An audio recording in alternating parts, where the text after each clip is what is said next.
Bab ke-13. Ucapan selamat tinggal. Theo Ferrara. Dila, ada orang tua kamu di bawah, ucap Mama. Ternyata Pak Adrian sangat mengkhawatirkan Dila. Andai saja dia juga mengkhawatirkanku, mungkin hatiku akan melemah dan mau menerimanya. Ini sama sekali tidak. Justru ia pun tidak mau menjadi wali nikahku. Tapi tidak masalah untukku. Toh, aku sudah menganggap kalau ayahku itu sudah meninggal. Dila, temui orang tuamu. Jangan sampai mereka berpikir kami menghasutmu, ucap Mama lagi. Mungkin karena merasa tidak enak, Dila pun mau turun dan menemui orang tuanya. Sedangkan aku dan Mama mengikuti dari belakang karena harus mengunci pintu lagi seperginya mereka. Ada Pak Jono juga. Lah, lirih Mama. Mungkin Pak Jono yang menunjukkan tempat ini pada mereka. Sampai di bawah, Mama langsung membuka kunci pintu. Dila pun gegas keluar. Sayang, ucap Tante Tonya menghampiri Dila. Namun, Dila mengelak dari sentuhan mamanya. Kamu kenapa? Tanya Tante Tanya. Pak Adrian hanya diam saja. Dila menatap kedua orang tuanya itu dengan tatapan benci dan jijik. Dila, ayo pulang. Ingat, lusa kamu menikah. Jangan bertindak seperti anak kecil, omel Pak Adrian. Tidak tahu kenapa, semenjak aku tahu kebenaran tentang kalian, aku merasa jijik. Aku merasa benci pada kalian. Kalau aku boleh memilih, lebih baik aku terlahir dari rahim wanita terhormat daripada wanita seperti kamu. Tidak punya hati.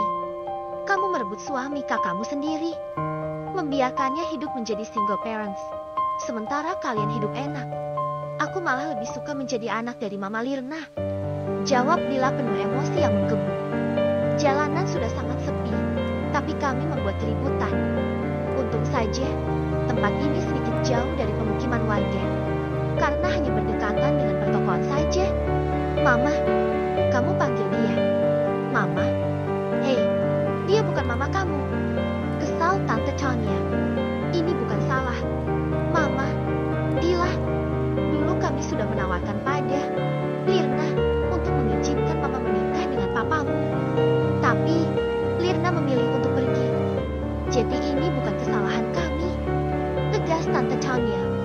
Mama hanya diam saja sambil memangku kedua tangan menyaksikan pertengkaran antara kedua orang tua dan anaknya. Sesekali aku melihat Mama tersenyum kecut seakan meremehkan mereka. Kali ini, Mama melihat seorang ibu dihakimi oleh anaknya sendiri. Di mana kebanyakan anak pasti memihak pada orang tuanya. Enteng sekali, Mama berucap.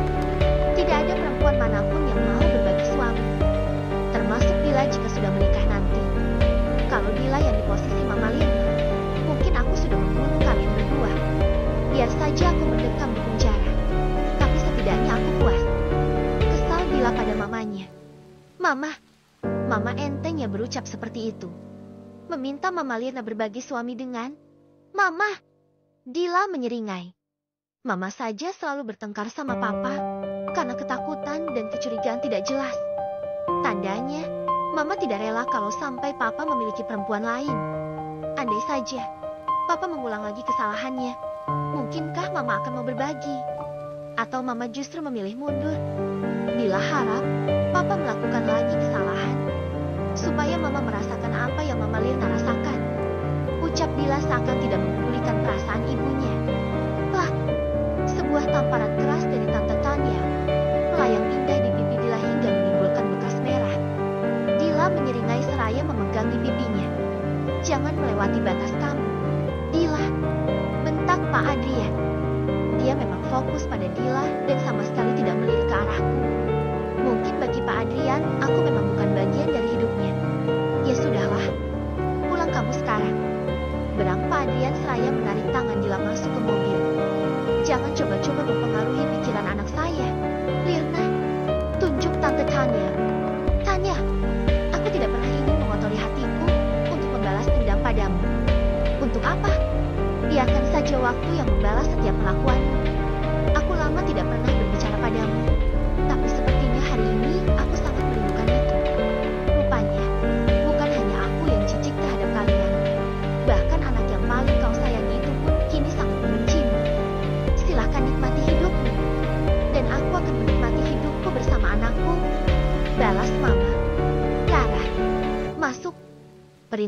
mendengarnya. Aku pun segera berlalu mengikuti Mama.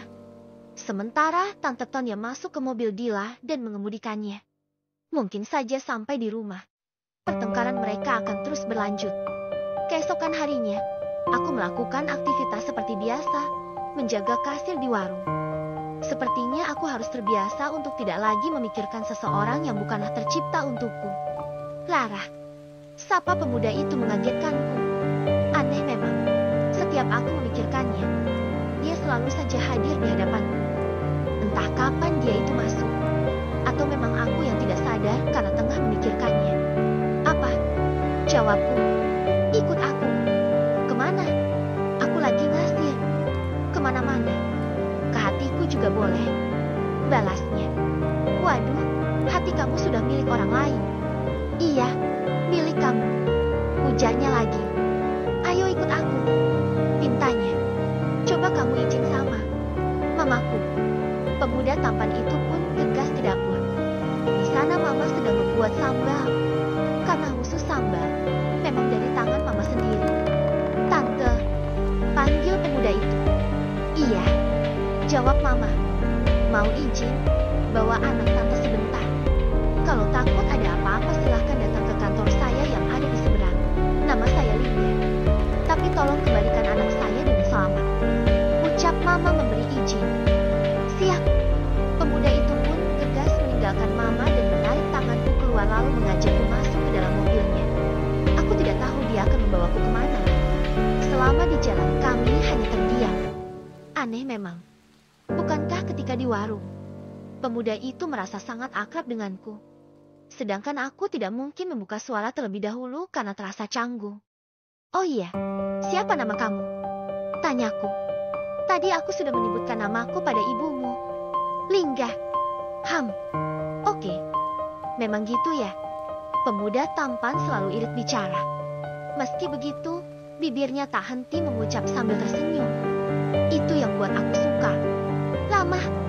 Setelah berkendara lumayan lama, mobil memasuki kawasan yang berbayar. Mungkin kawasan pantai, karena ada pelang yang tertulis Anda memasuki kawasan pantai A. Aku sendiri baru pertama kali ke sini. Benar saja dugaanku. Tak lama mobil parkir di tempat yang disediakan. Kemudian, Lingga mengajakku turun. Kita duduk di sana. Ucapnya sambil menunjuk ke bebatuan. Boleh. Balasku. Duduk di tumpukan batu itu, sambil kaki berendam di air laut, sepertinya sangat asyik. Hilir angin sepoi-sepoi, meniup rambut panjangku hingga berkibar seperti bendera. Sesekali, rambut panjangku ini mengenai wajah Lingga. Untung aku sudah keramas, jadi bau shampoo. Maaf, Lingga, ucapku. Tidak apa-apa, aku suka. Wanginya pun aku suka. Tentu saja candanya itu mampu membuat wajahku tersipu. Hati-hati, ucap Lingga kala aku melangkahkan kaki ke bebatuan dan mulai duduk di atasnya. Jangan berlebihan, Lingga. Aku tidak selemah itu. Lingga hanya tersenyum dan mengangguk. Sebenarnya, aku merasa bersalah. Kenapa juga aku mau diajak pergi olehnya? Bukankah aku tahu dia calon suami adikku? Yang terpenting niatku bukan untuk merebutnya. Kami hanya berteman biasa. Seperti dalam hayalan, aku duduk di atas bebatuan sambil memasukkan kakiku ke dalam air. Menghirup semilir angin yang begitu menenangkan. Terlebih suasana pantai tidak begitu ramai. Mungkin karena bukan hari libur. Lingga duduk di sampingku, lalu melakukan hal yang sama. Wajahnya yang begitu tenang seakan terus menatapku. Aku tahu, karena sesekali aku pun melirik ke arahnya. Jangan tatap aku seperti itu. Jangan buat aku malu. Tolong. Ucapku. Maaf. Balasnya. Lara, aku kesini ingin mengatakan sesuatu. Karena esok hari pernikahan aku dengan gadis yang mirip dengan kamu. Di mana aku menyangka kalau gadis itu kamu. Lalu, aku tahu. Ingin rasanya aku mengatakan kalau gadis itu adikku. Tapi, aku gak mengatakan karena akan ada segala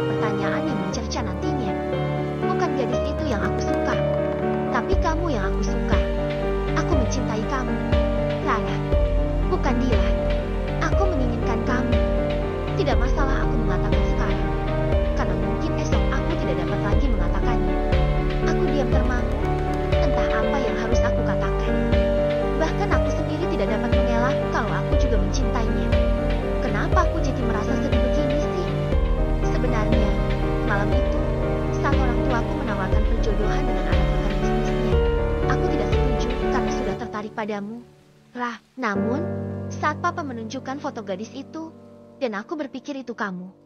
Itulah kenapa aku mau menerima perjodohan itu. Ya karena aku mengira itu kamu, Rah. Lingga terlihat menarik nafas panjang. Lalu, kembali melanjutkan ucapannya. Saat ini aku gundah. Aku ingin membatalkan pernikahan ini, tapi Dila sudah begitu besar mencintai dan menaruh harap padaku. Bukan hanya itu, semua juga telah dipersiapkan. Undangan sudah disebar. Tidak mungkin aku membuat malu keluargaku. Begitu banyak pertimbangan yang harus dipikirkan. Jika aku mengutamakan masalah hati, demi Tuhan, Rah, hati ini hanya milik kamu. Meskipun aku menjalani pernikahan dengan Dila, aku tidak akan dapat mencintainya. Karena di dalam hati ini hanya ada kamu. Sekarang, esok, mungkin bisa selamanya. Lingga terlihat mengacak rambut. Ada air mata yang menetes di sana. Aku berusaha untuk tenang. Meskipun aku sendiri merasa perih mendengar pengakuannya. Ternyata cintaku tidak bertepuk sebelah tangan. Aku apa? Tanyaku masih terlihat tenang. Manusiawi bila ada cinta pada pandangan pertama. Seperti aku yang merasakannya saat pertama melihat Lingga. Aku hanya mencintai kamu. Aku hanya menginginkan kamu. Aku tidak akan pernah bisa mencintai Dila. Tegasnya. Bagaimana mungkin itu terjadi? Kamu saja tidak mengenal aku. Melihat pun hanya sekilas. Aku tidak memiliki alasan. Kenapa aku bisa mencintai kamu? Saat itu, dari mata turun ke hati. Kenapa? Kamu tidak memiliki perasaan yang sama denganku kah? Lalu kenapa kamu diam-diam mencuri pandang padaku? Aku gelagapan mendengar pertanyaannya. Lengga menarik tanganku lalu menempelkan di dadanya. Aku juga mencintaimu kan? Dan aku tidak punya alasan untuk itu. Lanjut Lingga seakan mampu mengerti isi hatiku. Iya, lirihku. Jawaban jujur yang terlontar justru semakin menambah kesedihannya. Sudahlah, Lingga. Tak usah sedih. Sudah terlambat pula. Besok kamu sudah harus menikah dengan Dila. Kubur saja rasa ini dalam-dalam. Jangan dipupuk agar tidak semakin subur. Lirihku. Mata Lingga sangat merah. Aku sampai tidak mampu untuk menatapnya. Aku saja merasakan perih luar biasa apalagi dia. Lingga, wajah tampanmu hilang kalau sedih seperti itu. Sudah tidak apa-apa. Perlahan aku yakin, kamu pasti dapat menerima dan mencintainya. Yakin deh sama aku. Lingga hanya terdiam. Setidaknya, sebelum pernikahan itu terjadi, aku sudah mengetahui isi hatinya. Dan aku tahu, aku pernah memenangkan hatinya. Lama kami berbincang hingga tak terasa hari sudah hampir maghrib. Ponsel Lingga yang terus berdering pun ia abaikan. Harusnya, hari ini dia tengah bergabung bersama keluarga merayakan hari bahagia. Namun, sebelum hari pernikahan tiba, justru ia termangu bersamaku di sini. Ketika takdir berkata lain, aku bisa apa? Lingga, kita pulang yuk. Mungkin saja keluargamu juga mencemaskanmu. Sedari tadi ponsel kamu terus berdering. Kamu tidak mau mengangkatnya. Mungkin saja itu penting. Dila juga terus menghubungimu. Ujarku. Aku masih mau di sini sama kamu. Rah, Lingga, cinta sejati akan menemukan jalannya. Kita pasti akan diarahkan ke pintu-pintu baru untuk menemukan cinta yang lebih baik. Mungkin kita memang tidak berjodoh, sehingga cara terbaik adalah berpisah agar bisa segera menemukan jalan yang tepat menyambut cinta yang sejati. Selalu ada kesempatan untuk cinta yang lebih baik, sehingga tak perlu terus meratapi cinta yang tak bisa kita miliki. Hati kita bisa memiliki kekuatan yang tak pernah kita duga sebelumnya. Saat ini mungkin hati kita patah karena harus saling melepas. Namun, seiring berjalannya waktu dan usaha kita untuk berdamai dengan keadaan, hati yang patah itu akan tumbuh kembali. Akan ada ruang baru untuk membuat kita lebih bahagia dan mendapat cerita yang lebih indah.